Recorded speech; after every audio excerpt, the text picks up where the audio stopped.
क्या आपने कभी सोचा है कि भारत के ओडिशा राज्य के रत्नगिरी क्षेत्र में क्या रोमांचक खोज हो सकती है? हाल ही में इस जगह पर कुछ बहुत ही अद्भुत और ऐतिहासिक खोजें की गई हैं, जो न सिर्फ इस क्षेत्र के इतिहास को उजागर करती हैं, बल्कि बौद्ध धर्म से जुड़े कई महत्वपूर्ण रहस्यों से भी पर्दा उठाती हैं। तो चलिए, आज हम आपको बताते हैं रत्नगिरी की पहाड़ियों में की गई एक ऐसी रोमांचक और महत्वपूर्ण खोज के बारे में जो आपको हैरान कर देगी। रत्नगिरी ओडिशा का एक ऐतिहासिक स्थल है जिसे बौद्ध धर्म के इतिहास में एक महत्वपूर्ण स्थान प्राप्त है।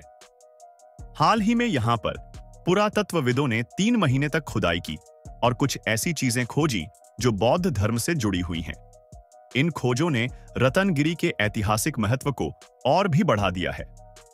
खुदाई में बुद्ध के 3 विशाल सिर, कुछ प्राचीन शिलालेख, एक बौद्ध पूजा स्थल और 1200 साल पुरानी मिट्टी की मूर्तियां मिली।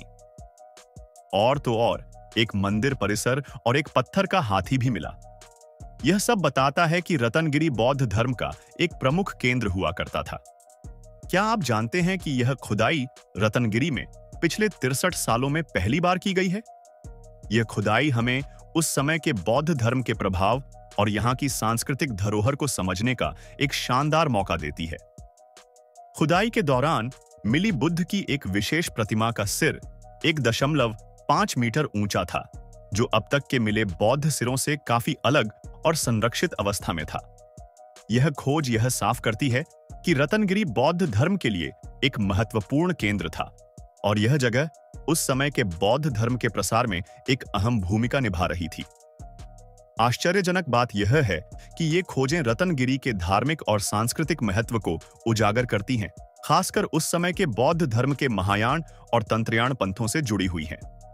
इससे यह भी साफ होता है कि रत्नगिरी और इसके आसपास के क्षेत्र ने बौद्ध धर्म के विकास में महत्वपूर्ण योगदान दिया। रत्नगिरी ओडिशा का एक ऐतिहासिक स्थल है जिसे डायमंड ट्रायंगल के रूप में जाना जाता है। यह त्रिकोण उदयगिरी और ललितगिरी के साथ मिलकर एक महत्वपूर्ण बौद्ध स्थल बनाता है। रत्नगिरी का उल्लेख भारतीय बौद्ध धर्म के विकास और उसकी महत्वपूर्ण यात्रा में एक अत्यधिक महत्वपूर्ण स्थान पर किया जाता है। बौद्ध धर्म का उदय और प्रसार यहां से हुआ और यह धर्म एशिया के अन्य देशों में भी फैलने में सफल हुआ। रत्नगिरी का इतिहास सम्राट अशोक से भी जुड़ा हुआ है। कहा जाता है कि कलिंग युद्ध के बाद जब अशोक ने बौद्ध धर्म अपनाया तो रत्नगिरी ने बौद्ध धर्म के प्रचार में एक अहम भूमिका निभाई।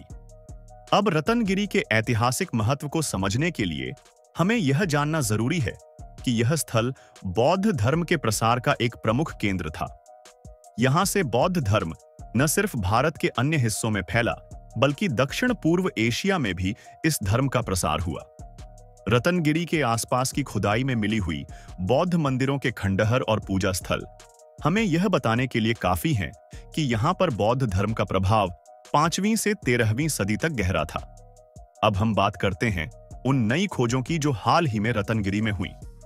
इन खोजों से हम यह समझ सकते हैं कि इस क्षेत्र में बौद्ध धर्म का बहुत गहरा प्रभाव था। जो बुद्ध के सिर मिले हैं वे न सिर्फ धार्मिक प्रतीक हैं, बल्कि उस समय की कला, शिल्पकला और संस्कृति का भी एक अद्भुत उदाहरण है। इन खोजों से यह भी साफ होता है कि रत्नगिरी का संबंध बौद्ध धर्म के महायान और तंत्रयान पंथों से भी था, जो उस समय बहुत प्रमुख थे। रत्नगिरी की खुदाई में मिली इन वस्तुओं ने हमें यह समझने का मौका दिया कि यहाँ के लोग बौद्ध धर्म के फैलाव में कितना अहम योगदान दे रहे थे। बौद्ध धर्म के साथ जुड़ी हुई ये अद्भुत खोजें न सिर्फ भारतीय इतिहास में, बल्कि पूरी दुनिया में बौद्ध धर्म के महत्व को और भी बढ़ाती है। आप सोच रहे होंगे, आखिर यह खोज इतनी महत्वपूर्ण क्यों है? इसका उत्तर बहुत सरल है। यह खोज हमें न सिर्फ भारतीय बौद्ध धर्म के इतिहास को समृद्ध करती है, बल्कि यह हमें यह भी बताती है कि रत्नगिरी जैसे स्थानों ने बौद्ध धर्म के प्रसार में महत्वपूर्ण भूमिका निभाई। यहां से बौद्ध धर्म न सिर्फ भारत में, बल्कि दक्षिण पूर्व एशिया में भी फैलने में सहायक था। आजकल जब हम रत्नगिरी की इन अद्भुत खोजों के बारे में सोचते हैं, तो यह न केवल इस क्षेत्र की सांस्कृतिक धरोहर को उजागर करता है, बल्कि यह भी दिखाता है कि रत्नगिरी बौद्ध धर्म के प्रसार में कितनी महत्वपूर्ण भूमिका निभा रहा था।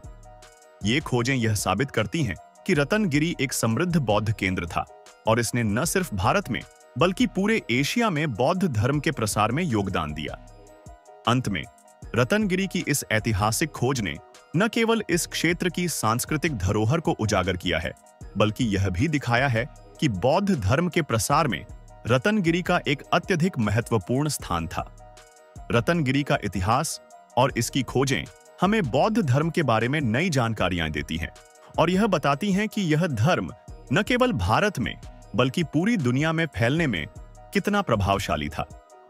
तो दोस्तों, यदि आपको भी इस तरह के ऐतिहासिक रहस्यों और पुरातत्वीय खोजों के बारे में और जानना है, तो हमारे चैनल को सब्सक्राइब जरूर करें और बेल आइकन दबाना न भूलें, ताकि आपको हमारी हर नई वीडियो की जानकारी सबसे पहले मिल सके।